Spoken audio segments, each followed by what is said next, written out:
अर्ध तरंग दिष्टकारी के डायोड के आर पार PIV वोल्टता होगी बराबर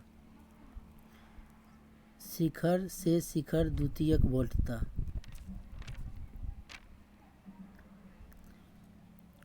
अर्ध डिस्टकारी की अपेक्षा पूर्ण तरंग डिस्टकारी में कमी यह है कि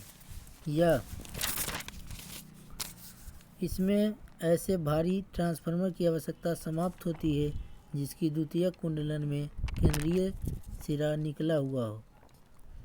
सेतु डिस्टकारी के प्रत्येक डायोड में प्रवाहित होने वाली धारा बराबर होती है भार धारा के।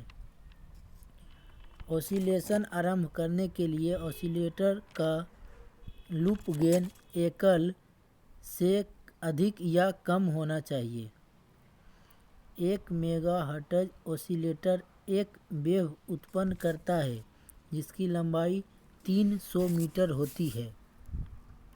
एक कोलपिट ऑसिलेटर उपयोग करता है कि एक टेप्ड कैपेसिटर किसी मकान में तार डलवाने के लिए जिसमें बिंदुओं की संख्या व टर्मिनल सिस्टम में तार लूप में है।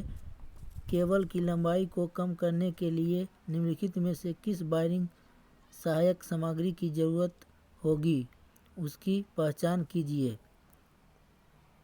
3 प्लेट वाली सीलिंग रोज। केबल का उपयोग करते समय वायरिंग केबल में मजबूती व नियंत्रण के लिए अलग अलग बंडल को उपयोग करने की सलाह दी जाती है। बंडल को अलग अलग करने का कारण है कि पावर केबल से कंट्रोल केबल में ऊष्मा हस्तांतरण से बचाना।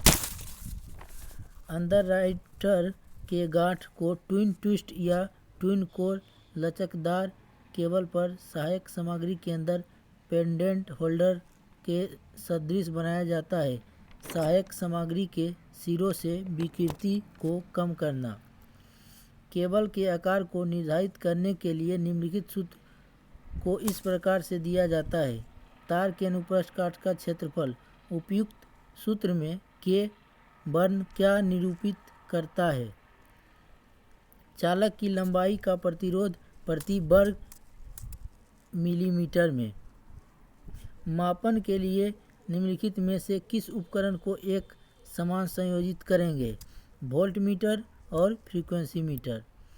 उच्च प्रतिरोध वाले परिपथ में वोल्टता मापन के लिए उच्च आंतरिक प्रतिरोध के वाट मीटर का प्रयोग करना चाहिए। इसका कारण निम्नवत है। मीटर की आंतरिक खपत से मापन त्रुटि को छोटा बनाए रखता है। परिपथ में बिना बाधा डाले ऐसी परिपथ में धारा मापन के लिए टोंग टेस्टर प्रयोग किया जाता है। मापने के लिए धारा चलित अवरोधिक चालक में विभक्त कोर को क्लैंप भर दिया जाता है।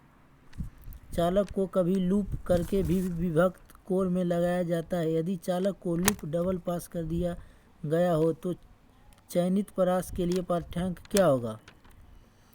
चालक से गुजरने वाली धारा का 2 गुना। एक वेल्डिंग कार्यशाला में 4 फेज 415 वोल्ट 50 हर्ट्ज आपूर्ति है की विद्युत खपत नापनी है। इसमें निम्नलिखित लोड जुड़े हुए हैं। 2 एलिमेंट प्रकार का 3 फेज वाट मीटर। मध्य ध्रुवों को सामान्यतः संयोजित किया जाता है। क्षेत्र वेस्टर्न की श्रेणी में। डीसी जनित्र में कौन सी क्षति भार के साथ परिवर्तित होती है? ताम्र क्षति। डीसी जनित्र क्षेत्र के आर्मेचर को परतदार बनाया जाता है भंवर धारा क्षति को घटाने के लिए। डीसी जनित्र में ब्रेसेज के जल्दी घिस जाने का कारण हो सकता है अधूरा संपर्कन, अत्यधिक चिंगारी पैदा होना, द्विक परिवर्तन की सतह खुरदरी होना। उपयुक्त में से कोई नहीं। राइट आंसर उपयुक्त में से कोई नहीं।